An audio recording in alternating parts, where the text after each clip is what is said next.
ఒక్కొక్కడు చూడండి అసలు భగవద్భక్తి, పాపాలు, పుణ్యాలు, దేవుడు, పక్కవాడిని పట్టించుకోవడం ఏమీ ఉండదు.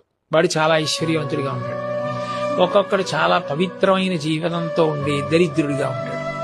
అప్పుడు సాధారణంగా ఏమంటారంటే, ఏమండి భగవంతుడు అన్నవాడు ఉంటే ఈయన ఇలా ఉండడం ఏంటి, ఆయన అలా ఉండడం ఏంటి? కరెక్ట్. దీనికి జవాబు ఒక్కటే.